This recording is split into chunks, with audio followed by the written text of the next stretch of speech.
Wait कर रहे हैं इनिशिएशन के लिए। सबको भी यहाँ पे बुलाया जा रहा है बारी बारी से। अभी बांग्लादेश के जो डिवोटीज़ हैं उनको बुलाया जा रहा है और हम यहाँ चैंटिंग कर रहे हैं। सो जस्ट वेटिंग फॉर, मैं दिखाती हूँ आपको हाँ यहाँ कैसा हो रहा है।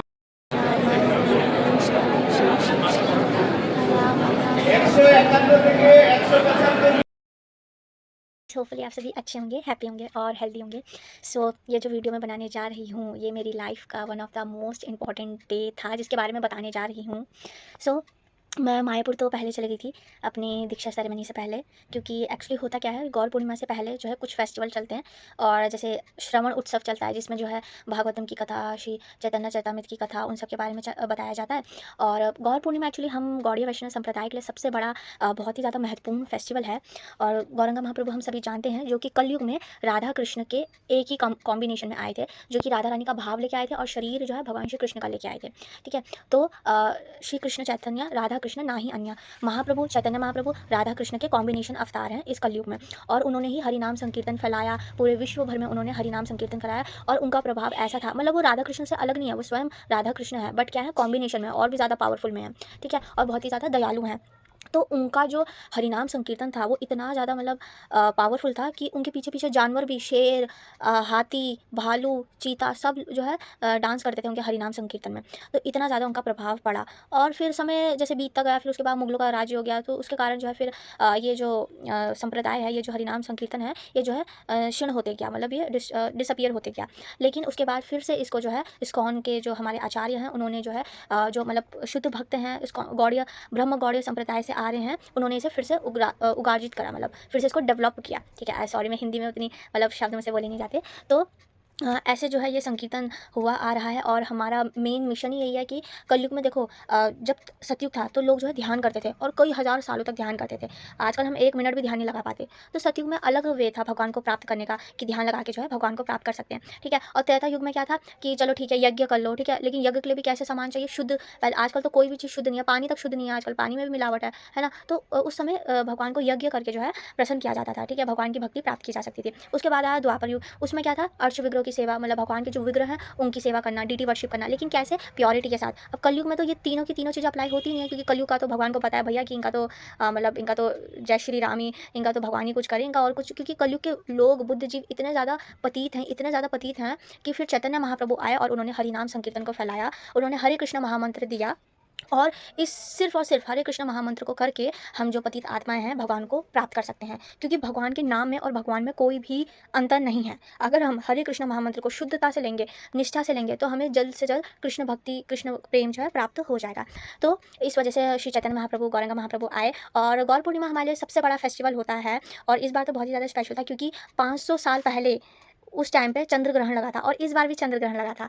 तो it was amazing, it's a causeless mercy of शिला गुरुदेव कि मैं उस टाइम पे मायापुर में थी और गौर पूर्णिमा फेस्टिवल सेलिब्रेट किया। सच में यकीन ही नहीं आ रहा था, मतलब।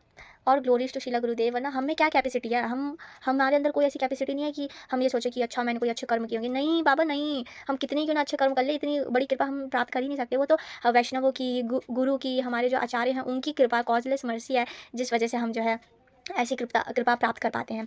तो गौर पूर्णिमा के टाइम पे 1 महीने पहले ही मायापुर जो है हमारा सेंटर है, सेंटर ऑफ वर्शिप है ना। शिला प्रभुपाद कहते थे जो मायापुर है वो मेरा वर्शिप प्लेस है, वहाँ जो है विग्रहों की सेवा करने वाला वो मेरा है। जैसे मुंबई शिला प्रभुपाद कहते थे मेरा ऑफिस है ना। वृंदावन प्रभुपाद कहते थे मेरा घर है। तो उसी प्रकार मायापुर को शिला प्रभुपाद कहते थे कि मेरा वर्शिपल प्लेस है, जहाँ पे मैं पूजा करता हूँ। तो वहाँ पे एक एक चीज़ बहुत ही ज़्यादा एकदम प्योरिटी के साथ, बहुत ही ज़्यादा स्ट्रिक्टनेस के साथ होती है वहाँ पे। तो गौर पूर्णिमा से पहले 1 महीना वहाँ फेस्टिवल स्टार्ट होने लग जाते हैं, जैसे कि कीर्तन मेला होता है। हम सभी जानते हैं कितना फेमस होता है वहाँ का कीर्तन मेला, सेंटर ऑफ द कीर्तन है वो, है ना। तो वहीं से ही कीर्तन स्टार्ट किया गया था श्री चैतन्य महाप्रभु ने, है ना। तो कीर्तन मेला चलता है, श्रवण मेला चलता है, जिसमें हियरिंग होती है, मतलब भागवतम की क्लासेस होती है, 5 दिन या ऐसे कुछ होती है वो।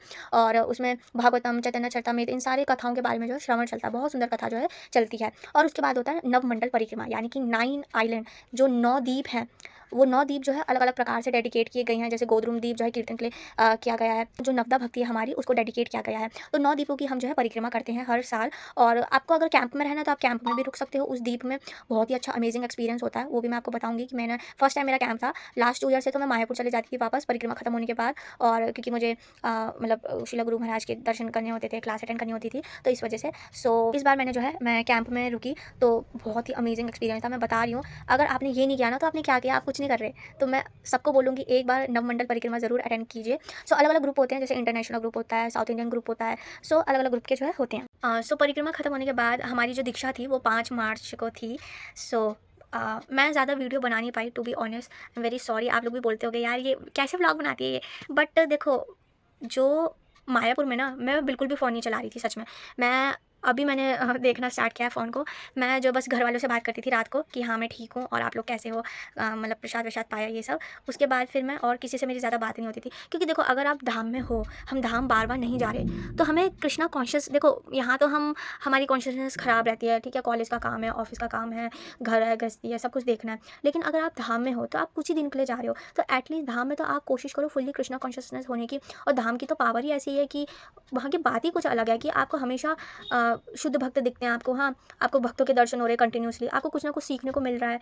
तो इसलिए मैं जो है ट्राई करती थी कि मैं जो है इन सब चीज़ों से दूर रहूँ। और वो आ गया, तो मैं जो है कोशिश करती थी कि मैं फुल्ली कृष्णा कॉन्शियस रहूँ और पूरा मटेरियल वर्ल्ड से दूर रहना चाहती थी उस टाइम पे। सो दीक्षा वाले दिन हमने जो है मंगला आरती अपनी अटेंड करी बड़े अच्छे से, और उसके बाद फिर हम जो है गंगा स्नान के लिए गए। गंगा स्नान करने के बाद हम जो है अपने रूम में आए, फिर हमने दोबारा कपड़े चेंज करे, क्योंकि दीक्षा वाले दिन जो है हमें जो है साफ़ सुथरे एकदम नए कपड़े पहने होते हैं, जो कि हमने कभी भी नहीं पहने हो। वो दिन आ गया था जब मेरी दीक्षा होने वाली थी। सो मुझे तो विश्वास ही अभी भी विश्वास नहीं हो रहा कि गुरु महाराज ने सच में एक्सेप्ट कर लिया। मतलब वो तो पतित पावन है यार, वो तो हर जो एक जानवर के बारे में भी इतना सोचता है, वो मनुष्य के बारे में क्यों नहीं सोचेगा, है ना? सो हाँ, मुझे दीक्षा होने होने तक मुझे विश्वास नहीं हो रहा था। ऐसा लग रहा था मैं सपना देख रही हूँ, सब ऐसे लग रहा था कि सपना चल रहा है। सो हम बैठे, पहले बांग्लादेश के जो डिवोटीज़ हैं उनको बुलाया गया। बहुत सारे, कम से कम 1000 डिवोटीज़ की जो है उस दिन दीक्षा हुई थी। सो हम पहले बाहर बैठे रहे, तो हमें किसी ने बोला कि आप अपने मेंटर को बुला के लाओ, उनके साथ जाएँगे। और फिर हमने कहा कोई नहीं, चलो वेट करते हैं, जब अनाउंसमेंट होगी तो पता चल जाएगा। तो मैं इसलिए ज़्यादा वीडियो भी नहीं बना पा रही थी, मुझे थोड़ा नर्वसनेस भी थी, थोड़ा मतलब घबराहट भी हो रही थी कि यार मतलब कैसे होगा। तो हाँ, उसके बाद फिर हाँ, हमने वेट करा, उसके बाद बुलाया गया हमें। नंबर वाइज़ था। मेरा अभी भी मेरा पर्ची शायद से इसमें मैं देखती हूँ, मेरा था 70 नंबर। अभी भी है क्या, मैंने रखा तो था, आई डोंट नो। और मुझे बहुत सारी कृपा मिली। देखो मैं दिखाना चाहूँगी आपको, ये श्रीमती राधा रानी का गजरा है। ये मुझे एक माता जी ने दिया, जो छोटे राधा माधव है, उनका राधा रानी का गजरा है ये। सो और glories to Shila Gurudev and और ग्लोरीज टू डिवोटीज़। हाँ, ये देखो मेरी अभी भी ये पर्ची है, ये भावना मेहरा दिल्ली। आ नहीं रहा, इसमें उल्टा दिखा रहा है, पता नहीं क्यों। हाँ, तो ये भावना मेहरा दिल्ली 70 नंबर है मेरा, और मानसी माता जी का 71, और इशिका माता जी का था 72। सो बुलाया गया हमें नंबर वाइज कि 50 से 100 तक सारे लोग यहाँ इकट्ठा हो जाओ। तो फिर हम इकट्ठा हुए। उसके बाद फिर हमें बोला गया कि आप लाइन वाइज अंदर जाओ, और पर्ची हमें दिखानी थी कि हाँ देखो मेरा ये नंबर है, मैं 50 टू 100 के बीच में आती हूँ, 70। फिर वहाँ सब कुछ अरेंजमेंट कर रखा था बहुत ही सुंदर से, और अंदर कोई भी अलाउ नहीं था, कोई भी नहीं, क्योंकि ऑलरेडी इतने सारे डिवोटीज़ की दीक्षा होनी थी। प्लस अगर आपके फैमिली मेम्बर और फ्रेंड्स भी हो तो फिर थोड़ा मैसअप होना लगता है ना। तो इस वजह से और कोई अलाउ नहीं था, और बाकी सारे वॉलंटियर्स लगाए गए थे, बहुत अच्छी फैसिलिटी की गई थी, सब कुछ अरेंज कर रखा था। कुशा की जो चटाई है वो बिछा के रखा था, और उसमें हमारी जो पर्ची है सेम नंबर, अगर मेरा 70 है तो उस चटाई में भी 70 लिखा था, ठीक है। उसके बाद हम वहाँ बैठ गए अपना, कोई ऐसे कन्फ्यूजन नहीं हुआ। उसके बाद थोड़ी देर हमने वेट किया सब लोग का बैठने का। उसके बाद हिज होलीनेस भक्ति विजय भागवत स्वामी महाराज जी आए, और उन्होंने लेक्चर दिया 10 ऑफेंसेस के ऊपर। हमारे इस्कॉन में जो हम 10 ऑफेंसेस 10 नाम अपराध सुबह हम पढ़ते हैं, उसके ऊपर महाराज ने जो है बहुत सुंदर अच्छी सी क्लास दी। मेरे को तो तब नींद आ रही थी बहुत ज़्यादा, क्योंकि एक्चुअली हम ना सोई नहीं थे। मैं तो बिल्कुल ही 20 दिन तो मेरा ऐसा गया कि मतलब आप 11 साढ़े 11 बजे आप सो रहे हो, एक दिन में 12 बजे सोई, और सुबह आप फिर 3 बजे उठ रहे हो, 2:30 बजे उठ रहे हो। तो अब इतने दिनों की तो नींद कंप्लीट ही नहीं थी, तो इसलिए नींद आ रही थी बहुत ज़्यादा। लेकिन अच्छी थी क्लास बहुत। बीच-बीच में मतलब झपकी ले रही थी, बीच-बीच में सुन भी रही थी, जग भी रही थी कि नहीं यार सुनना है, सुनना है। सो उसके बाद फिर हमारा ओथ हुआ, मतलब हमने प्रण लिया कि हम ऐसे 4 नियम पालन करेंगे, और ऐसा-ऐसा हम जो है हमने ओरली हमसे जो है ओथ कराया गया, और सब जो वॉलंटियर लगे थे उन्होंने हमसे सुना। उसके बाद शिला गुरुदेव आए। जब गुरुदेव आए ना, पहले मुझे ऐसा लग रहा था अरे यार कब होगा, कब होगा, कब होगा, कब ये टाइम बीतेगा, कब ये टाइम बीतेगा। मतलब हम कितने 8:30 बजे से हम बैठे थे, 8:30 बजे से पहले ही हम बैठे थे। 8 बजे हमें बुला लिया था, थोड़ा टाइम तो बाहर निकल गया। उसके बाद जब अंदर घुसे तब 8:30 बजे नहीं थे, 8:30 से थोड़ा पहले था। हम 1 बजे तक, 1 या 1:30 बजे तक हमने वेट किया। वो टाइम इतना मुश्किल हो गया था ना काटना, हमें होता यार गुरु महाराज कब आओगे आप, मतलब ठीक है और भी मतलब अच्छे अच्छे क्लासेस हो, और एक तो इतने सारे लोग थे, बांग्लादेश के, कर्नाटका के, तेलुगु के, गुजरात के, पता नहीं, और एक ही अनाउंसमेंट को हम चार चार पांच बार सुन रहे थे, तो ऐसे दिमाग ऐसे खिचड़ी सी बन गई थी दिमाग में। सो होता है, अब हमें करना पड़ता है। सो जब गुरुदेव आए तब मेरे जान में जान आई, तब मैंने कहा कि अरे यस, गुरु महाराज आ गए अब तो। यस, अब लग रहा था कि हाँ, मतलब बहुत ही अच्छा लग रहा था देख के शिला गुरुदेव को, और इमोशनल मोमेंट भी था ऑफ कोर्स। फिर गुरु महाराज ने, शिला गुरुदेव ने लेक्चर दिया थोड़ा सा, और मतलब मोटिवेशन आ गया था गुरु महाराज को लेके ना, और मतलब he is my, we don't know any motivational speaker, Gurudev is enough for us, you know, he is the real motivational speaker, spiritual motivational speaker. So फिर गुरु महाराज ने क्लास दी, हमने अच्छे से सुनी। उसके बाद फिर इनिशिएशन का जो है स्टार्टिंग हुआ, और फिर शिला गुरुदेव ने हमें जो है कान में से एक ही बार में सबको जो है हरे कृष्णा महामंत्र दिया। उसके बाद हमने उसको लिया, और फिर बारी बारी से सबको बुलाते गए। सो मेरा ये था कि जब मैं जा रही थी तब तो ऐसे माइंड एकदम ब्लैंक हो जाता है ना, एकदम ब्लैंक हो गया था, एकदम ब्लैंक, कुछ पता नहीं, ठीक है। लेकिन जब जाते जाते जाते जब मैं शिला गुरुदेव के एकदम पास आई, शिला गुरुदेव ऐसे बैठे हैं, ठीक है, और माला ऐसे ऐसे जैसे गुरुदेव ने माला दी, ओह माय गॉड, वो मोमेंट मैं अभी भी याद करती हूँ। मैं उस टाइम पे मैं इमोशनल हो गई थी, ऐसे बताना नहीं चाहिए, बट उसको आप बस रियलाइज़ कर सकते हो, उसको आप, आई एम जस्ट स्पीचलेस, तो उसको मैं बता नहीं सकती उस टाइम पे क्या हुआ था मेरे साथ। तो तब अभी भी ऐसा लग रहा था कि मतलब ऐसे दी, और फिर मैं ऐसे निकल गई इमोशनल होते होते। सो उसके बाद में, पहले मैं रो रही थी, फिर उसके बाद मैं हंस रही थी। तो मतलब वो ऐसा मोमेंट था मेरी लाइफ का, जिसके लिए मतलब होता है ना कि देखो, हमने बड़ी मुश्किल से ये मनुष्य जीवन लिया, ठीक है। उसके बाद 84 लाख योनियों में हम भटक रहे हैं, उसके बाद हमने मनुष्य जीवन लिया। उसके बाद बड़ी मुश्किल से आपको जो है भक्ति मिलती है, और कैसी भक्ति? कृष्ण भक्ति मिलती है। और कृष्ण भक्ति के बाद भी आपको बड़ी मुश्किल से एक पारंपरिक गुरु प्रणाली में आपको एक ऐसे गुरु मिलते हैं जो कि मतलब क्या बोलूँ मैं, एक्सप्लेन नहीं किया जा सकता। तो हुँ, तो मतलब बड़ी मुश्किल से आपको गुरुदेव मिलते हैं। आपने उस चीज़ के लिए इतना संघर्ष किया, और मैं यहाँ की संघर्ष की बात नहीं कर रही कि ठीक है इनिशिएशन लेने के लिए मैंने ये किया वो किया, मैं जन्म जन्मांतर की बात कर रही हूँ। जन्म जन्मांतर से हम इतना प्रयास कर रहे हैं, भटक रहे हैं, और आज वो पल आ गया। पता है, कहते हैं जब आपकी इनिशिएशन होती है ना, तो सारे देवी देवता आके रोते हैं आपके लिए कि ओहो, परम सौभाग्य है इस जीव का जो कि एक शुद्ध भक्त से कृष्ण भक्ति की दीक्षा ले रहा है। तो वो moment, it's not a joke, it's not a मतलब very little thing, it's a very big thing.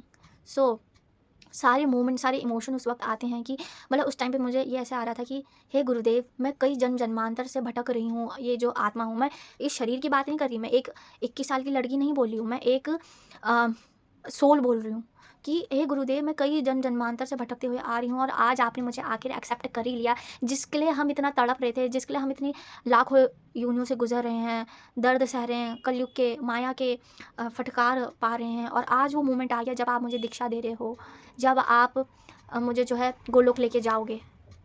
मतलब अब आप मुझे मेरा, उन्होंने मेरी सारी ज़िम्मेदारी ले ली है गोलोक ले जाने के लिए।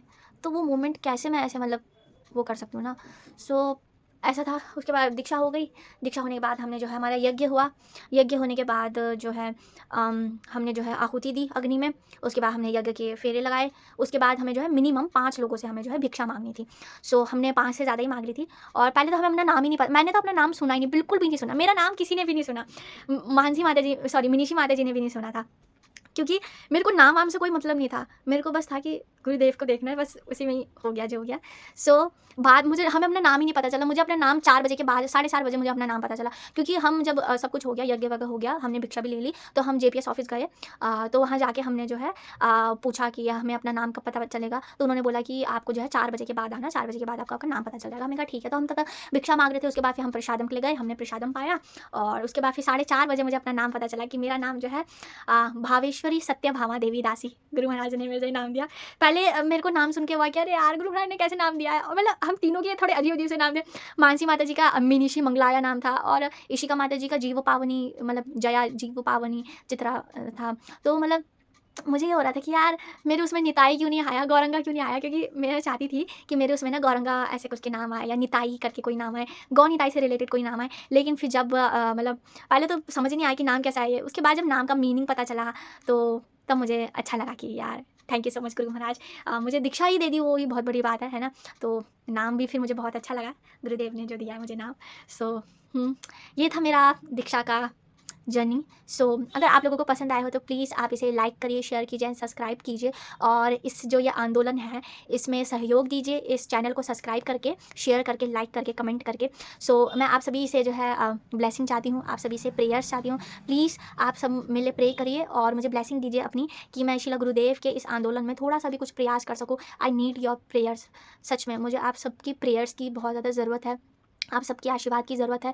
बिना आप सबके आशीर्वाद के मैं गुरुदेव को प्लीज़ नहीं कर पाऊँगी। तो प्लीज़ आप सभी मुझे आशीर्वाद दीजिए और प्रे कीजिए मेरे लिए, कि मैं शिला गुरुदेव के आंदोलन में 1% भी जो है सहयोग दे सकूँ। एटलीस्ट 1% तो मैं दे सकूँ, कुछ तो कर सकूँ गुरु महाराज के लिए। और दीक्षा देखो सिर्फ नाम के लिए नहीं, काम की होनी चाहिए। तो मैं अपने गुरुदेव की नाम की नहीं, काम की डिसाइपल बनूँ। तो प्लीज़ आप सब सहयोग कीजिए और इसको जो है लाइक कीजिए, शेयर कीजिए, सब्सक्राइब कीजिए। और अगर आप चाहते हो कि इस्कॉन में दीक्षा कैसे ली जाती है, तो प्लीज़ आप मुझे कमेंट सेक्शन में बताइए। तो मैं आपको पूरा प्रोसीड्यूर बताऊँगी कि कैसे इस्कॉन में दीक्षा ली जा सकती है और क्या-क्या प्रोसीड्यूर होता है उसका। ठीक है? Thank you so much for watching. Hare Krishna, Gauranga Nityananda. Hare Krishna.